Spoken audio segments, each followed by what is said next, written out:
Okay, let's unpack this fascinating evolution of online poker. I mean, it's really moved far beyond those traditional centralized websites, hasn't it? Oh, absolutely. Now it's all happening on our phones in these closed-loop apps like ClubGG and PokerBros. Right. And for you, the serious listener, the real financial action isn't always about playing. It's often about becoming the agent, the person who actually, makes the whole ecosystem work. That's the key role. So our mission today is to give you a genuine shortcut, a real deep dive into understanding how these agents build consistent, often substantial earnings. Yeah. And we're doing that by comparing the two giants here, ClubGG and PokerBros, because their underlying financial structures, well, they're fundamentally different. And that means the risk profile for you as an agent is also very different. Exactly. And this comparison, it's really crucial. Before we even talk about, potential earnings, we need to be clear about what an agent actually does. It's more than just recruiting players. Oh, yeah, much more.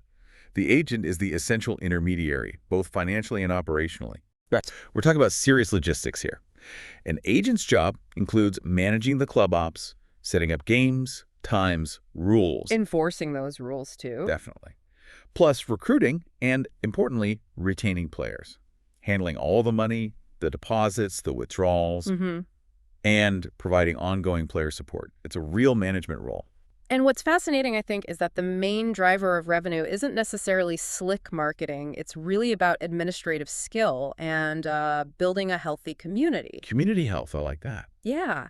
How effective you are at building and keeping that strong, active community, that vibe, that social dynamic that directly impacts your bottom line each month. Which brings us back to why the platform structure matters so much. You can almost look at it as a strategic choice. For sure. Are you aiming to be like the CFO focused on predictable, transparent income, or more like a venture capitalist going for massive, maybe global scaling, but accepting higher risk? That's a great way to put it. Risk versus reward, tailored differently. Okay, so let's start with that CFO model, ClubGG. Right. ClubGG.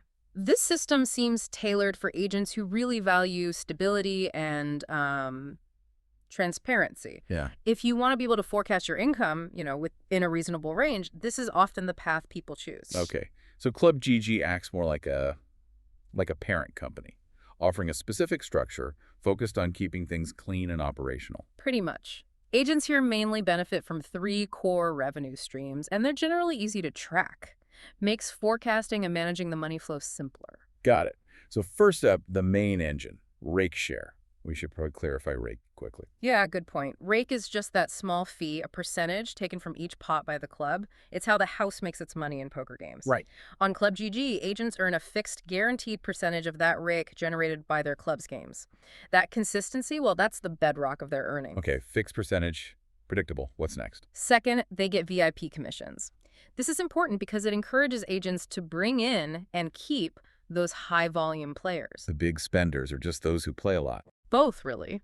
Our sources say these top players, sometimes called whales or just high rollers, can generate extra bonuses and commissions for the agent. And these VIP programs, they're managed centrally by ClubGG itself. Ah, okay, so it's structured. And the third stream. That layers on extra potential through referral programs. Pretty standard stuff, really. Agents can earn passive income by inviting other agents, or just players, and they get a cut based on the activity generated by those referrals down the line. Sort of builds a pyramid, but a predictable one. Exactly. And the key advantage here, the thing that makes it CFO-friendly, is that ClubGG offers, well, institutional transparency in its payouts, meaning the platform handles a lot of the heavy lifting on the back end, the tech infrastructure, the fund management. Okay, that sounds safer, but there's always a catch, right? There is. That stability comes with a crucial caveat. Because the platform is more centralized, agents have to be absolutely meticulous about compliance. Following local gambling laws. Precisely. All local laws. The spotlight on you is just, well, brighter when the platform is more centralized. That makes total sense. Stability often means you sacrifice some speed, some flexibility. Right. So to understand that speed and flexibility of the VC mentality, we need to switch gears and look at PokerBros. Yeah. It operates on a completely different philosophy, doesn't it? Oh, completely. Much more decentralized. PokerBros really built a system that maximizes flexibility. It allows for potentially much larger global reach and, effective scaling if you can handle it. It sounds like agents there are almost running their own little franchise micro casino. That's not a bad analogy, actually. They have significant autonomy, but, and this is a big, but that also means they take on significant liability. Okay, so how do their revenue streams differ? Let's start with their version of rake and profit sharing. Right. So unlike ClubGG's fixed percentage that the platform sets, the structure on PokerBros is way more flexible. It can vary a lot from club to club. Basically, the club owner, who is often the agent or maybe a group the agent partners with, they set the rake percentage for their games. And they also decide the internal rules for how profits are distributed. Wow, okay. So that has complexity, but I guess it allows them to tailor things for specific markets. Exactly. Optimization potential is higher, especially in really active markets, but it's more complex to manage. And this flexibility must tie directly back to that financial intermediary role we talked about earlier. Is it fair to say the PokerBros agent holds a lot more direct financial risk compared to ClubGG? That is the critical distinction, yes. Because it's decentralized, the agents themselves are often the ones managing the actual flow of funds. You mean like the chips, handling deposits, paying out winnings? Yeah, exactly that. Hmm. Which means if a player defaults on what they owe, or if there's a sudden run where lots of players want to cash out at once, well, that financial hit often lands directly on the agent or the club's ownership group. Whoa. Okay, so they don't just need player recruitment skills, they need serious treasury management skills too. Absolutely. Cash flow management becomes critical. Okay. What else drives revenue on PokerBros? Secondly, they really lean into community growth incentives. Their whole model is geared towards global expansion. So agents get specific bonuses tied directly to recruiting large numbers of active players. Encouraging big clubs spread across different regions. Yep. It fuels that high-volume global approach. And they have more control over the player experience too, right? That's a third stream custom promotions. Precisely. Agents can set up their own special tournaments, run unique promos, offer time-sensitive bonuses within their club, and then they share the profits from those specific events with the platform according to their agreement. So they can really tailor their marketing locally. Which is exactly what drives that global, decentralized success. It's highly adaptable. And PokerBros' big advantage seems to be its massive, borderless community system. Agents can tap into markets all over the world much more easily. Correct. That's the engine for potentially explosive scaling. It embodies that true VC mindset. High risk, high potential reward through scale. Okay, this is where it gets really interesting putting them side by side. We're synthesizing the strategic choice now. It's not about better or worse, is it? It's about alignment. Exactly. Alignment with your personal risk tolerance, your operational capacity, your goals. It's a choice between two very different ways of operating. Let's break it down. Rake share. ClubGG transparent, fixed percentage, easy budgeting. Right. PokerBros flexible, varies by club, higher potential upside, but income is more volatile and potentially harder to track, maybe even for tax purposes. Okay. VIP commissions. ClubGG has those dedicated centralized commissions. A big plus if you're targeting high rollers. Whereas PokerBros has pretty limited centralized VIP stuff, their model incentivizes overall player volume more than just the individual big spender, generally speaking. Profitability comes from scale. And the geographic scope, huge difference. ClubGG seems more geared towards a regional focus. Stability in local markets, maybe simpler compliance. Yeah, well, PokerBros is explicitly built for global operations. If your ambition is to run clubs across multiple countries, dealing with different rules, PokerBros offers that framework. Assuming you handle the regulatory hurdles in each place. Exactly. The onus is on the agent. Which directly impacts the agent's workload, that player support role. On ClubGG, it seems like a moderate support role because the platform handles key infrastructure. Right. But on PokerBros, because it's decentralized and you're often managing funds directly, agents take on a much more extensive support role. You really are the administrator of your own little operation. The sovereign administrator, yeah. Yeah. Okay, so summing that comparison up, ClubGG seems preferred if you want steady, predictable, auditable income with less operational liability, the CFO route. Mm-hmm. And PokerBros is likely the better fit if you're focused on rapid global scaling and you're willing to accept greater financial liability and complexity for potentially much higher exponential returns, the VC route. Got it. So, okay, let's pivot to strategy. What does this all mean for actually maximizing your earnings, regardless of which path you choose?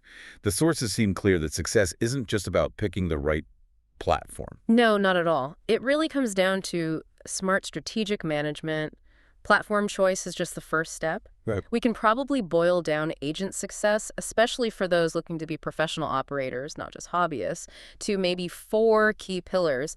These apply pretty universally. All right, pillar number 1. First, and we keep coming back to this because it's so critical, build strong communities. Your revenue depends on active players. Right. So this means fostering real loyalty, creating social connections, not just processing transactions. You want your club to be sticky, a place players want to log into regularly. Makes sense. Pillar 2. Second, you absolutely must stay compliant. This is non-negotiable for both. It's foundational risk management. Adhering to local gambling laws. Always. And in decentralized models like PokerBros, this often means needing actual legal advice because, again, the liability generally falls on you, the agent. Yeah. Okay, crucial point. Pillar 3. Third, you need to, sweeten the pot for your players. Run smart, engaging promotions and tournaments. I'm not just generic stuff. No, you need to look at your player data. Offer incentives that actually appeal to your specific demographic. Maybe it's guaranteed prize pools, maybe unique bonus structures. The goal is not just attracting new players, but keeping the ones you've got happy and active. Retention is key. And the final pillar. And finally, pillar 4. You absolutely must track performance. This goes way beyond just knowing your rake share percentage. It should be more granular. Much more. You need to track things like average player spend, your conversion rate from referral to active player, and maybe most importantly, player lifetime value.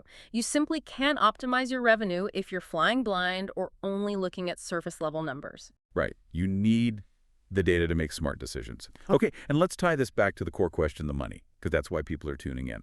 What's the bottom line from the sources on potential earnings? Well, the bottom line seems pretty encouraging, actually. Active agents who are professionally managing multiple successful clubs, whether on ClubGG using its stability or on PokerBros leveraging scale, they can earn substantial monthly revenue. So success is definitely achievable on both. Absolutely. But it clearly demands professional dedication to these kinds of strategies. It's not passive income, not usually. Okay, so let's recap. We've established that whether you choose the predictable, transparent structure of ClubGG, the CFO approach, focusing on regional stability, VIPs, or the flexible, globally scalable structure of PokerBros, the VC approach focused on community growth, varied profit-sharing, impressive earnings are possible. They are. The potential is there on both sides of the coin. The choice really boils down to a philosophical one, doesn't it? Stability versus complexity. Auditability versus agility and scale. Precisely. Which leads us nicely into our final provocative thought for you to consider. Right. Let's hear it. Given that agents on both platforms can succeed by being these crucial financial and administrative hubs, how will the increasing global pressure we see everywhere, pressure for financial transparency, for regulatory compliance, how will that ultimately affect these decentralized, highly flexible models like PokerBros? Interesting question. Is that massive potential ceiling you get from global scaling always going to be worth sacrificing the perhaps easier regulatory predictability and the lower administrative burden that comes with a more centralized fixed percentage model like ClubGG? Yeah. Is the flexibility worth the growing compliance headache? Exactly. Where does that risk versus reward calculation land in, say, 5 years? Something for you to definitely mull over as this whole digital poker landscape keeps evolving.